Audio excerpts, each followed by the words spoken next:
प्रभु की जय। कैसे हो आप?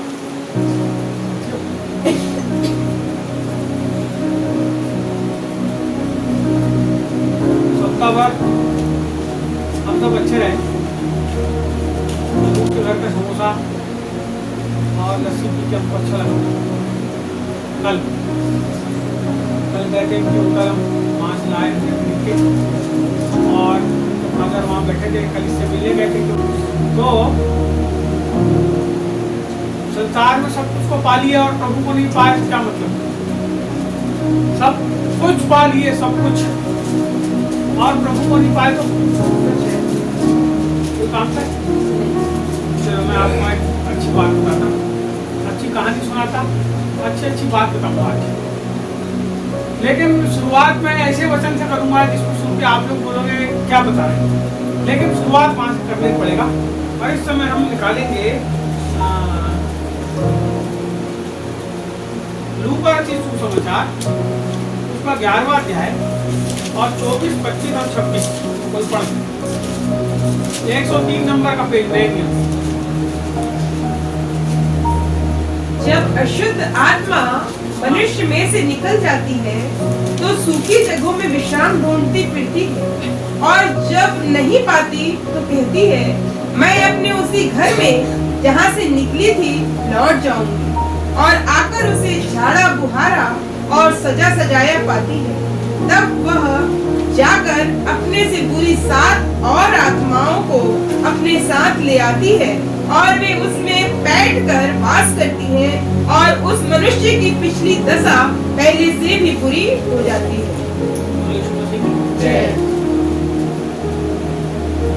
प्रभु यीशु मसीह ने धरती के ऊपर सेवकाई चालू की। क्या चालू की? तो आपको पता है कि जब उसने सेवकाई चालू करे बहुत चिन्ह चमत्कार होते थे, लेकिन उनके साथ जो लोग चलते थे, हजारों हजार लोग, गांव के लोग जो हैं वो आशीष पाए, चंगाई पाए, सब कुछ पाए, लेकिन आपको पता उनके साथ कितने लोग चलते थे? कितने लोग चलते? उसके अलावा कुछ औरतें पूरे मिलाकर 20 आदमी चलते। और आज सोचो 3.5 साल उसने सेवकाई किया, और 3.5 साल जो सेवकाई किया उसमें वो 20 आदमी रहे।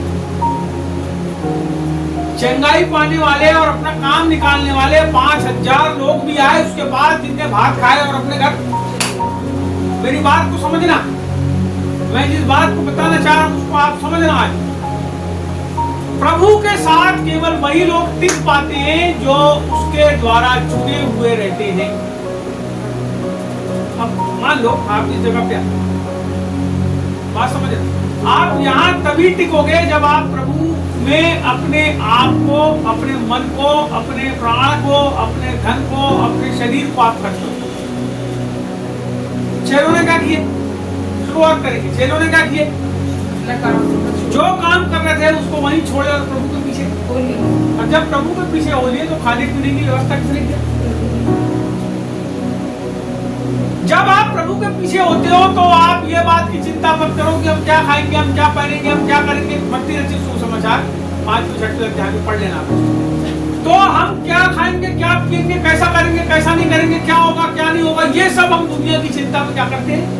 अपने दिमाग को लगाते हैं, और जब लगाते हैं तो हम फिर पाप करते हैं, हम फिर प्रभु से दूर होते हैं। आपको पता है प्रभु यीशु के जो साथ 20 लोग चलते थे, कुछ औरतें और कुछ आदमी, उसमें एक आदमी के बारे में ऐसा लिखा है कि वो चोर था।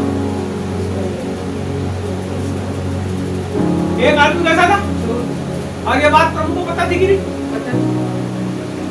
उसके चेलों को भी पता थी कि जिस सेवा के लिए जो थैली में पैसे रखे, जिस सेवा के लिए हमारे आने जाने के लिए, खाने पीने के, प्रभु के काम को करने के लिए जो पैसा हमारे पास आया है, ये आदमी इसमें से भी क्या करता है? आपको पता है किसी ने उसको कुछ नहीं बोला। प्रभु को भी उसके चेलों ने चुपचाप बताए होंगे। प्रभु ने बोला आप कोई बात नहीं। आप पता आखिर में क्या हुआ? वो फांसी लगा के मर। जब आप प्रभु के साथ रहते हो और बेईमान लोग, चोर लोग आपके साथ रहेंगे, छली लोग आपके साथ रहेंगे, छल करने वाले। चोर का काम क्या है? छल करना। जब छली लोग रहेंगे, बाइबल में लिखा है कि चोर जो है वो इस काम के लिए आता है कि वो क्या करे, घात करे और तुम्हारा माल लूटे, घात करने। अब सोचो, आप प्रभु के साथ ऐसे लोग भी रहते थे जो कैसे थे, छल करने वाले थे, चोरी करने वाले थे, लेकिन प्रभु ने कुछ बोला। एक वक्त आया जब उसी आदमी ने प्रभु को 20-30 चांदी के सिक्के में और इतना ज्यादा पछताया कि फांसी लगा के मर गया। आपको पता है, अगर आप प्रभु में हो और अपने चाल चलन से नहीं फिरते तो बड़ा पाप करोगे, और बड़ा पाप करने के बाद उसका अंत है मृत्यु। उसका कारण मैं आपको बताता हूँ, जो पद पढ़वाया उसके कारण आपको बताता हूँ। यदि आप परमेश्वर में आए हैं, आपने प्रभु को अपना उद्धार करता ग्रहण किए, मेरी बात सुनो, अभी पवित्र आत्मा तो नहीं पाए हुए, दूसरी चीज, लेकिन अभी उद्धार करता ग्रहण करें ना। और यीशु को क्या पुकारते हो, अब्बा, और किसके द्वारा, क्योंकि उसका आत्मा, उसके पुत्र का आत्मा हमारे अंदर रहता है, जो हमारे अंदर से अब्बा और हे पिता कह के परमेश्वर को पुकारता है। वो अन्य भाषा नहीं बोल रहा है, दूसरी चीज है, उसको वरदान वाला नहीं मिला है, वो दूसरी चीज है ना। आपके हाथ रखने से कोई हड़ाम जमीन पे नहीं गिर जा रहा है, वो दूसरी चीज, मेरी बात को समझना। लेकिन आपके अंदर पवित्र आत्मा आके अब्बा और हे पिता अंदर से पुकारते हैं, आपके कॉन्शियंस के अंदर से, और आपको उद्धार करता, यीशु मेरा उद्धार करता बोल के आपको। यहाँ पे हम देखेंगे समाचार में ऐसा लिखा है, जब अशुद्ध आत्मा मनुष्य में से निकल जाती है तो सूखी जगहों पर विश्राम ढूंढती फिरती है, और जब नहीं पाती तो कहती है, मैं अपने उसी घर में जहाँ से निकली थी लौट जाऊंगी। जब कोई व्यक्ति प्रभु के पास आता है, मेरी बात को समझना, दुष्ट आत्माएं जो है वो दो प्रकार की होती है। एक होती है जो शरीर के ऊपर कब्जे को करके रखती है, और ऐसे कब्जे को करके रखती है कि सामने वाला उसके बंधन में चिल्लाता है, उठता है, भागता है, जमाने की हरकत करता है, फिर 2-4-5 लोग मिलकर प्रार्थना करते हैं, उसके अंदर दुष्ट आत्मा। एक दुष्ट आत्मा और होती है दूसरे प्रकार, वो बाहरी बाहर रहकर दिमाग के अंदर खेल करती है। कब्जा कैसे करती है, दिमाग को, मन के ऊपर कब्जा करती है, और क्या करती है, विचार डालती है। कैसा विचार, मान लो एक आदमी, मैं आपको बताता हूँ, एक आदमी था मेरे जान पहचान का, मैं बहुत बचपन से उसके साथ रहा। वो ऐसा व्यभिचारी आदमी था कि जिसके भी घर में जाता था तो उसके घर की औरत को, लड़की को उसके साथ क्या करता था, गलत संबंध बना ही लेता था। वो आदमी इतना गंदा आदमी, एक नहीं ऐसे 2-4-5 आदमी को जानता हूँ, जिसके घर में जाए वहीं पे क्या करता था, उसकी नजर गंदी थी और उसके काम भी गंदे थे। तो वो पूरा मरते तक के वही काम करते आखिरी में क्या हुआ, मर गया। उसको मैंने पश्चाताप की प्रार्थना भी करवाया था प्रभु के पास आके, लेकिन वो आदमी अपने मन को फिराना, जब एक आदमी एक पाप को करता रहता है, अपने मन को नहीं फिराना चाहता, मन फिराने की बात बता रहा हूँ आपको मैं, हम प्रभु में जब आते हैं अपने मन को फिराते हैं, और जब गलत काम जो हम करते रहते हैं उसको नहीं छोड़ते तो स्थिति क्या होती है मैं आपको बताता हूँ। जब आप प्रार्थना करते हैं तो परमेश्वर बंधन होता है, दुष्ट आत्मा के जो बंधन रहते हैं ना, जो आंख के ऊपर तो पट्टी बंधी रहती है, काली वाली पट्टी बंधी रहती है, हर आदमी के जीवन में रहती है, लेकिन जब हम प्रभु के पास आते हैं तो पट्टी को परमेश्वर हटाता है, जिससे हम वो प्रभु है बोल के पहचान पाए। क्या बोल के, स्वामी है, हमारा मालिक है, हमारा बनाने वाला परमेश्वर, हमारा क्रिएटर परमेश्वर, मेरा बनाने वाला, मेरी माँ के पेट में बनाया, हम जानने आते हैं उसको, और हम उससे बड़ा प्रेम करने लगते हैं। और जब ये आँख की पट्टी खोलता है, हम कोई पापों को छोड़ देते हैं, और जब छोड़ देते हैं तो क्या होता है कि वो जो आत्माएं बहुत साल से जो कब्जा करके रखी रहती है, पाप के पास से कैसे हो जाती है, तो बंधन टूट जाता है। अब आप प्रभु में चल रहे हैं, प्रार्थना में चल रहे हैं, दुआ में चल रहे हैं, सब कुछ को आप अच्छा कर रहे हैं, और अचानक से कैसे होते हैं आप प्रार्थना दुआ कर करके अपने आप को कैसा कर दिए, साफ सुथरा कर दिया, और आपने प्रभु को अपने जीवन में स्थान दे दिया। मेरी बात को समझ, परमेश्वर आपके अंदर रहता है कि नहीं रहता? परमेश्वर को अंदर लेना किसका काम है? उसको निकालता कौन है घर से, अपने अपने घर से बाहर? कोई दूसरा आदमी आता निकाल नहीं, हमें निकालते। परमेश्वर को देख मैं द्वार पर खड़ा खटखटाता हूँ, जबरदस्ती नहीं घुसता परमेश्वर, दुष्ट आत्मा जबरदस्ती घुसता। आपको समझाता हूँ, मेरी बात को समझना। देख मैं द्वार पर खड़ा हुआ, खटखटाता हूँ, प्रभु ने खटखटाया, हमने क्या करे, दरवाजे खोले और बोले प्रभु जी आइए, मैं आपको अपना उद्धार करता। अब प्रभु रहने लगा आपके अंदर। जब प्रभु आता है तो प्रभु कैसा है, पवित्र। प्रभु कैसे हमारे अंदर को जीवन को क्या करता है। लेकिन जब प्रभु आता है तो उसकी रोशनी से, उसके उजियाले से दुष्ट आत्मा के बंधन कैसे होते हैं? दुष्ट आत्माएं भाग जाती है, उसके बंधन टूट जाते हैं, स्वच्छ और साफ और पवित्र। अब आप शुरू में आके बहुत हालेलुया बोले, बहुत धन्यवाद धन्यवाद बोले, बहुत सारा ज्यादा जो है आप बाइबल पढ़ लिए, सब कुछ कर लिए, और धीरे धीरे क्या करते हो आप? प्रभु को बुलाना, प्रभु से बातचीत करना। अब आप उसको बुलाओगे नहीं, जबरदस्ती मुझे तुम्हारा। अब प्रभु खड़ा है दरवाजे के बाहर, समझ रहे मेरी बात? समझा रहा हूँ, उसको समझना। तो वो जो दुष्ट आत्मा यहाँ लिखा है कि निकलती है और क्या करती है? जाती है और जाके अपने लिए जगह ढूंढती है। अब मैं कहाँ रहूंगी? अपने लिए वहां लिखा है, देखिए आप पढ़ो, यहाँ लिखा है मैं अपने, यहाँ लिखता है वो सूखी जगह में विश्राम ढूंढती है। कौन सी जगह? सूखी जगह में विश्राम ढूंढती, सूखी जगह में विश्राम ढूंढती है। यानी वो आत्मा भी कैसा क्या चाहती है? आराम करना चाहती है। कैसी जगह में? अब पीछे में बैठ जाओगे। वैसी वो दुष्ट आत्मा भी क्या करती है? ढूंढती है जगह, और जब जगह नहीं मिलती तो वहां पे लिखा है, देख आगे बोलती है वो, मैं अपने उसी घर में जहां से मैं निकली थी लौट। अब प्रभु को तुमने हटा दिया, प्रभु को तो दूर कर दिया, तुम्हारी जिंदगी में प्रभु से तुम्हारा कोई लेना देना नहीं, तो क्या हो गया? प्रभु दूर हो गया। वो जो दुष्ट आत्मा थी, कई लोग कहते हैं जो हमारे अंदर को सो रहा है ना, तुम दुष्ट आत्मा को भगाओ अपने अंदर। दुष्ट आत्माएं काम करती है, जब आप बैठ के छत में सोते हो तो दुष्ट आत्माएं काम करती है। मैं आपको सच्चाई बताता हूँ, वो आपको नींद लाती है जिससे वचन न सुनो और तुम्हारे जीवन के अंदर छुटकारा ना। मेरी बात को समझना, आपको बहुत अच्छे तरीके से समझाता हूँ मैं आज। प्रभु के वचन को जब पढ़ते हो तो पानी लेके बैठा करो, जब नींद आती तो आपको मान लीजिए कुछ नहीं होता। बोलो यीशु प्रभु की जय। और जिस दिन आपको चर्च आना रहता है उसके पहले आप 9 बजे रात को अपने घर में सो जाया करो, जिससे कि आप पूरी नींद लो और पूरे खुले दिमाग से अच्छा नहा धो के केवल प्रार्थना करने के लिए जाना है, ऐसा बोल के अपने घर से अच्छा कपड़ा लत्ता पहन के, अच्छा भात खा के आगे बैठ के प्रार्थना किया करो। वास्यान भी बताया करो प्रार्थना करने के लिए। नहा धो के आओगे तो तुम्हारा मन लगेगा। कई जन वास्यान बैठे रहते हैं प्रार्थना करने के, यहाँ पे हर बार होता है ऐसा। अब मैं कोई तो कपड़ा हटा के नहीं बता रखता ना है कि नहीं है, लेकिन मैं सच्चाई बता रहा हूँ आपको, इस बात को समझना पड़ेगा। और यदि आप नहीं समझोगे तो आप बैठे बैठे सोओगे। और सुनाने का काम किसका है? बाइबल में लिखा है, यदि आप वचन को नहीं ग्रहण करना चाहते तो सोओगे, और वो काम दूसरा बाइबल में लिखा है, सुनाने वाली आत्मा। चलो आगे बढ़ो। आप क्या कर रही है? दुष्ट आत्मा जगह ढूंढी बाहर, आप क्या बोलती है?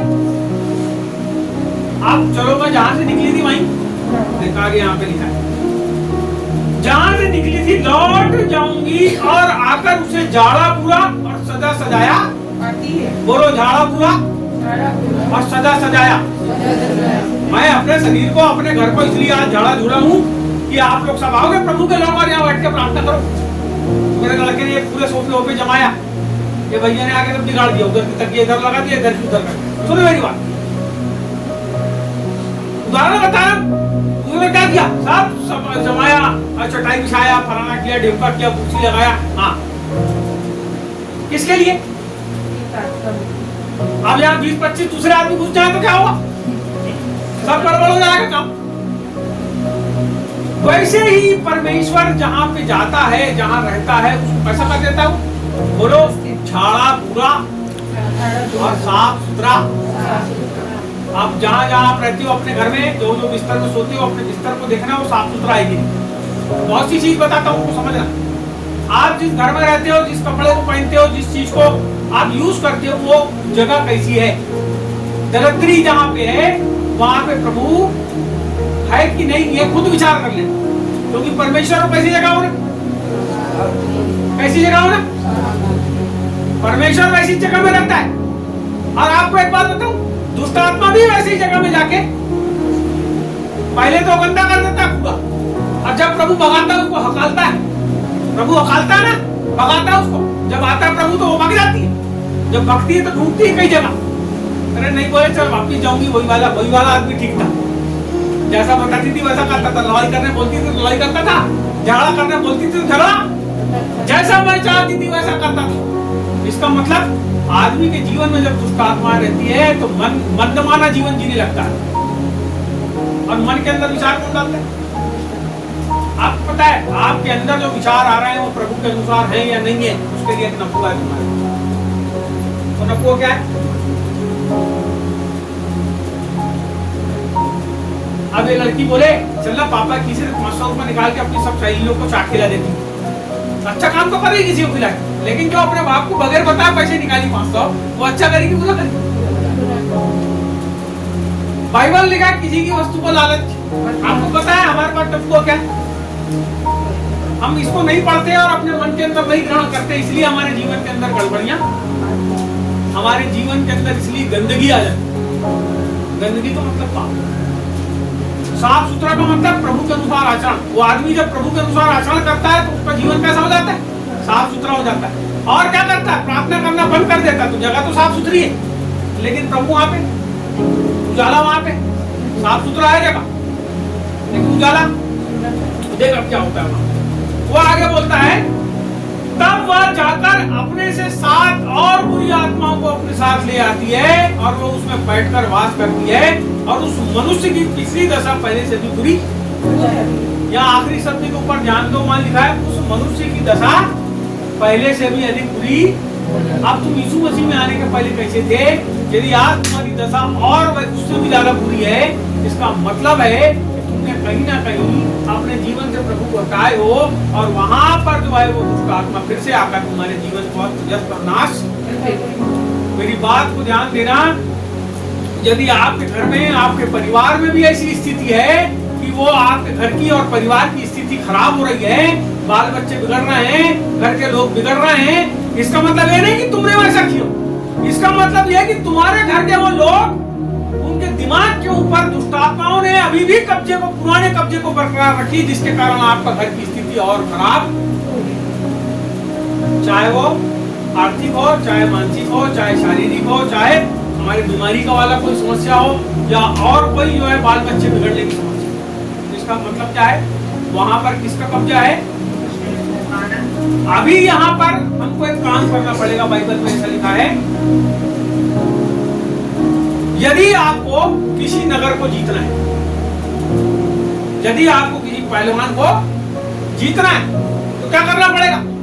पहले तुमको पहलवान को बस में करना पड़ेगा, उसके हाथ पांव बांधना पड़ेगा, उसके बाद बराबर तकलीफ उसको मारना पड़ेगा, तब जाके तुम वो घर के ऊपर कब्जा कर सकते हो।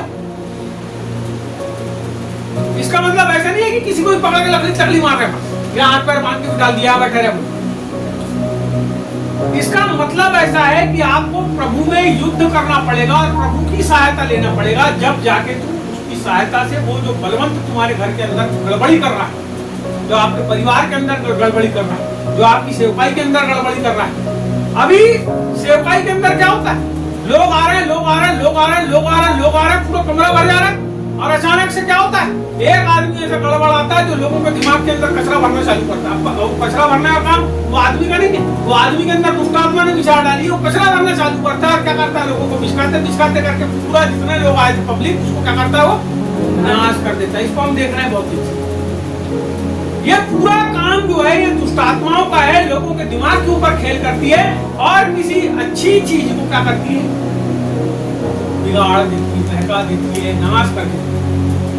इसीलिए हमको सावधान और सतर्क होना है, सावधान और सतर्क होना है कि हम कौन से रास्ते पे चल रहे हैं। कहीं हमारे जीवन के अंदर कोई ऐसा स्थान नहीं। मैं आपको बताना चाहता हूँ, अपने कामों के द्वारा इस बात को प्रकट करो कि आपका स्वामी प्रभु यीशु मसीह। किस चीज के द्वारा? किस चीज के द्वारा? कामों के। आपके काम देखो, मत्ती रचित सुसमाचार निकालिए, मत्ती रचित सुसमाचार निकालिए, 5 अध्याय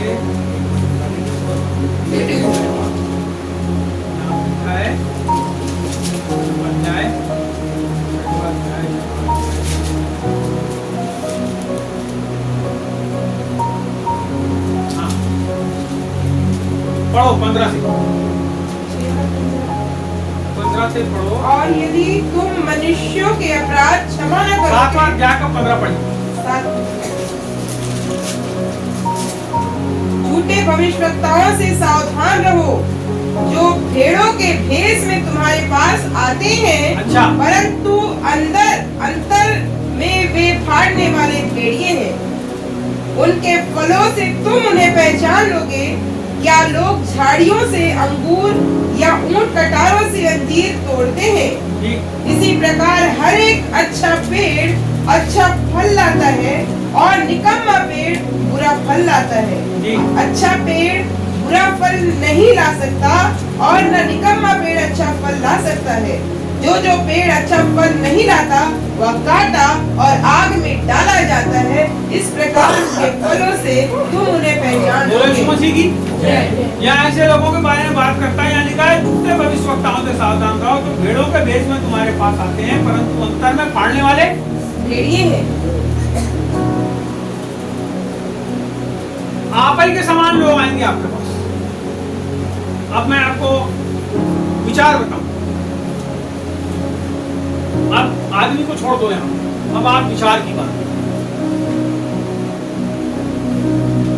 मेरे को यदि कोई काम करना है तो मेरे दिमाग के अंदर वो काम ही काम दिखता है। अरे मेरे को ऐसा करना है, चलो मैं ऐसा करता हूँ, चलो ऐसा करेंगे, चलो ऐसा करेंगे, चलो ऐसा करेंगे, इसी को करना, इसी को करना, इसी को करना। जब मैं उस काम को करता हूँ तो उस काम को पूरा करने के लिए मैं जिन सोर्सों का इस्तेमाल कर रहा हूँ, जिन संसाधनों का इस्तेमाल कर रहा हूँ, जिन लोगों का इस्तेमाल कर रहा हूँ, मेरे को ये बात समझना पड़ेगा कि वो संसाधन जिनका मैं इस्तेमाल कर रहा हूँ, वो लोग जिनका मैं इस्तेमाल कर रहा हूँ, वो लोग प्रभु के लोग हैं या नहीं, ये वो लोग प्रभु की ओर से हैं या शैतान की ओर से। आपको इस बात को समझना पड़ेगा। आप जिन लोगों के साथ रह रहे हैं वो प्रभु के लोग हैं कि नहीं, या उनका जीवन प्रभु के अनुसार है कि नहीं, ये बात को आपको समझना पड़ेगा। यदि आप नहीं समझोगे तो वो फाड़ खाने वाले भेड़िए के समान आपके जीवन के अंदर फाड़ खाने वाले भेड़िए के समान आपके जीवन में काम करेंगे और वो आपके जीवन को बिगाड़ देंगे। क्योंकि उनकी जो शिक्षाएं, देखो जी, एक आदमी ऐसा आके चाकू से और विश्व से तुमको मारेगा नहीं पेट, जिसको तुम्हारा नुकसान करना है ना बगैर मारे पीटे, वैसा नहीं करेगा। मैं आपको एक घटना बताता हूँ। इंदिरा गांधी के समय जब पूरे सरदारों को जो है बहुत सारे लोग मार रहे थे, जब इंदिरा गांधी का हत्या कर दिया था एक सरदार ने, जो बॉडीगार्ड ने, तो यहाँ क्या हुआ, मैं घटना बताता हूँ। यहाँ क्या हुआ कि एक भाई है मेरे जान पहचान का है, उसके घर में 15-20 लोग जो है वो घुसे उनको मारने के लिए, सरदार है उसके घर में घुसे मारने के लिए। जब उनके घर में घुसे मारने के लिए तो वो लोगों ने बड़ी मुश्किल से अपना बचाव करी, उनके पूरे घर में परिवार। अब ये बात तो सामने वाले को समझ में आ गई कि ये जो है ये कैसे लोग हैं, ये गड़बड़ लोग हैं। अब देखो उसने उसको नाश करने के लिए क्या किया, ऐसे तो मार नहीं सकते, जैसे मारेंगे तो क्या हो जाएगा, पड़ जाएगा, हाथ पैर तोड़ेंगे तो जेल हो जाएगी, ऐसी होगा ना। उसने क्या करा, एक आदमी को बोला ले 10 रुपए। जब थोड़ा मामला शांत हो गया, बहुत दिन हुआ, उसको बोला ले 10 रुपए। उस समय 10 रुपए में 5 पाउच आते थे, 2 रुपए का एक आता था लाल और सबको उठे जाता था बहुत पहले। वो जाके 2 रुपए वाले 5 पाउच लिया और बहुत खुश हुआ। धीरे धीरे उसको रोज 2 रुपए 5 रुपए 2 रुपए 5 रुपए देता रहा, थोड़े दिन में देता रहा। उसको इतना बड़ा दरुआ बनाया कि वो आदमी जो है दारू पी के ही मर गया। नहीं समझ, उसको मारना नहीं पड़ा, लेकिन उसने उपाय ऐसा करा कि वो सामने वाला खुद ही मर जाए, मैं भी उसको कुछ ना बोलूं और खुद। उसी प्रकार से शैतान जो है हमारे दिमाग के अंदर ऐसे विचारों को डालता है जिसके ऊपर हम जब चलते ना, जब दारू पीने को कैसा लगता है, दारू पीने से बहुत अच्छा बोलते, वाह आ रहा है, बहुत मजा आता है, बहुत अच्छा लगता है। तम्बाकू खाने वालों को कैसा लगता है मालूम, बहुत अच्छा बोलते हैं, कर्नाटक मारता है तम्बाकू।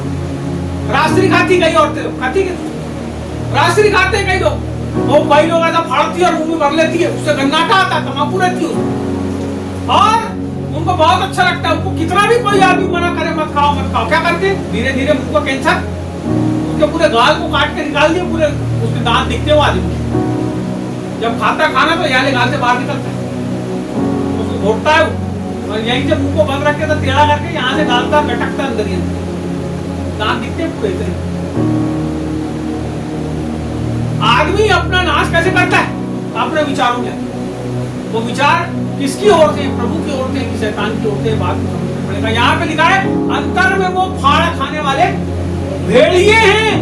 अरे उन विचारों को भी समझो, उन आदमियों को भी समझो जो आके आपके यहाँ क्या करते, गड़बड़ी करते, फूट डाल के जाते, फूट डालने वाले रहते हैं। कई कोई आदमी अच्छा है ना, उसके बारे में गलत सलत 4 बात बता के चले गए, और फिर आप सोचते रहो अरे वो तो खराब ही है, अरे मेरे साथ भी करा था, आपके साथ नहीं किया मगर आप क्या सोचोगे, अरे मेरे साथ भी करा, आओ मेरे साथ भी करा, फिर उसके साथ हाव मिलाए और क्या हुआ, गड़बड़। अंतर को फाड़ खाने वाले भेड़िए, बाइबल कहती है तुम उनको उनके फलों से अच्छे अच्छे। आम का झाड़ है, आम का झाड़ है, आम का झाड़ काय का फल देते, अच्छा बबूल का झाड़ है काय का देगा भैया फल, काटे हुए क्या बबूल क्या उगते हो बबूल में, काटे बबूल की झाड़ लाके खेत में लगाते ना लोग, उसे मत गैया जानवर है लंबे लंबे काटे रहते हैं, गैया भी गुस्ती तो ऐसा करके गड़ता है उसको, तो अरे बेकार है बोलती जाती की तो जहाँ ऐसा ऐसा उसका काटा है कि डोर जानवर भी क्या करते हैं वहां से भागते हैं। तो आप ये सोचो कि वैसा वाले झाड़ का आपको फल मिलेगा, कांटा ही मिलेगा। बाइबल कहती है कि भला आदमी अपने मन के भले भंडार है, बुरा आदमी अपने मन के भले भंडार।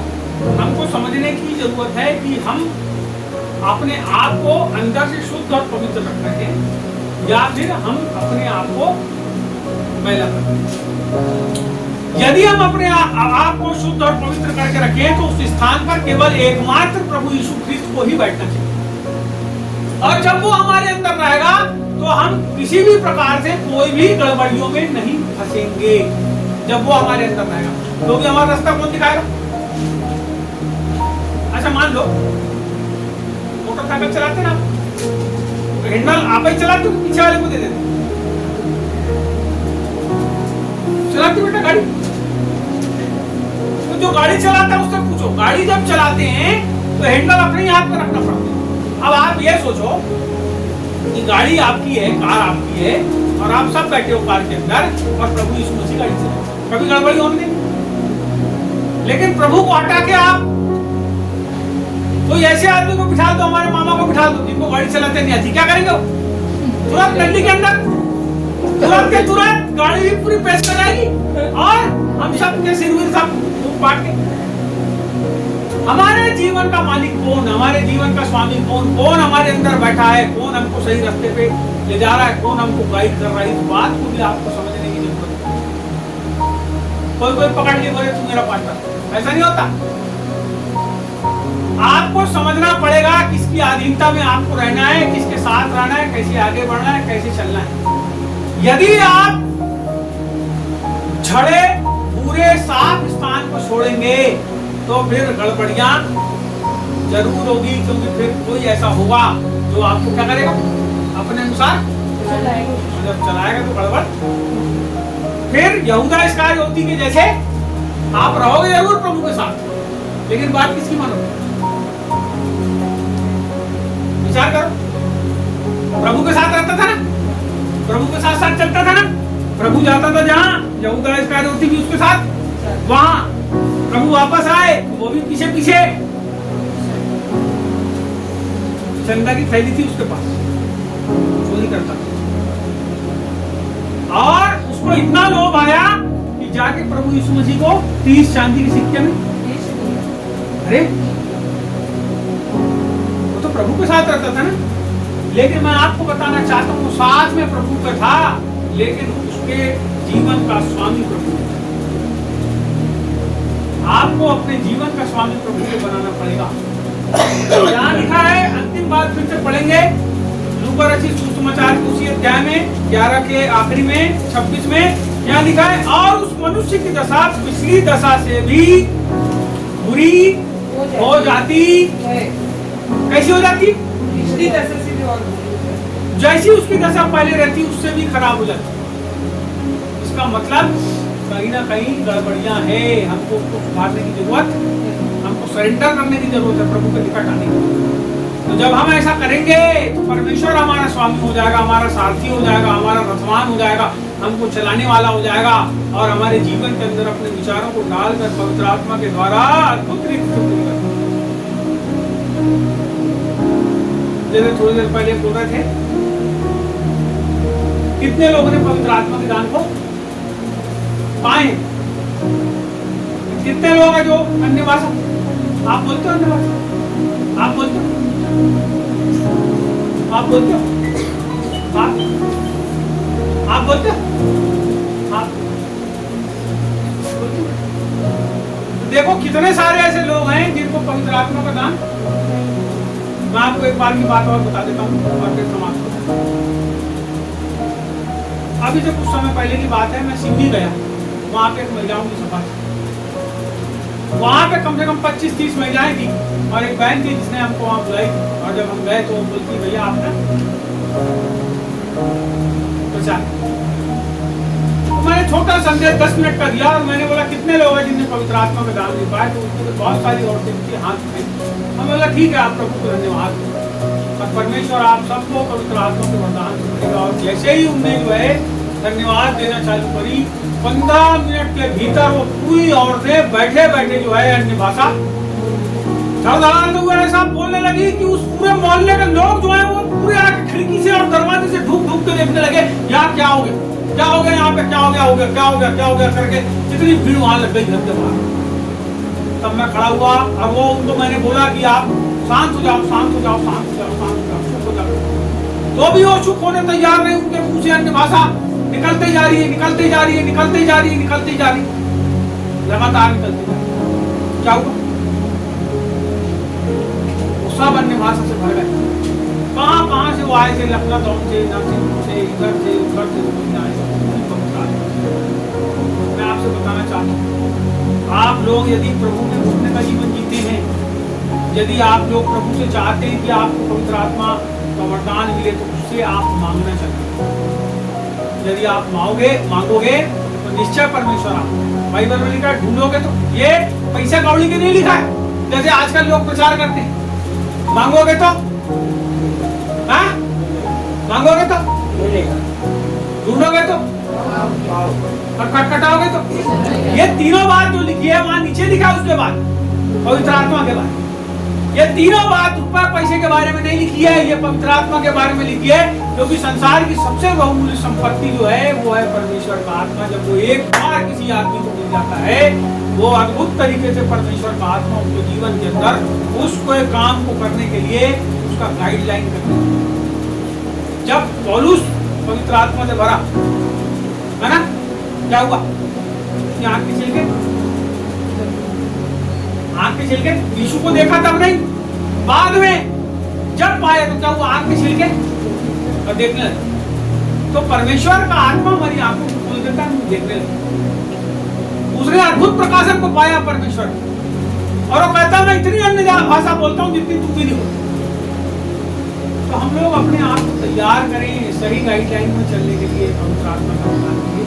तो मैं आपसे चाहूंगा आप लोग उपवास करें 3 दिन कम से कम, और अपन लोग उपवास करके यहाँ बैठेंगे एक दिन, पवित्र आत्मा का दान वरदान प्रभु देगा। पूरी भूख प्यास के साथ बैठो, जब पाएंगे तो हम लोग बहुत प्रभु के आत्मा से भर के अद्भुत तरीके से काम करने वाले। ठीक है, आंख बंद करेंगे।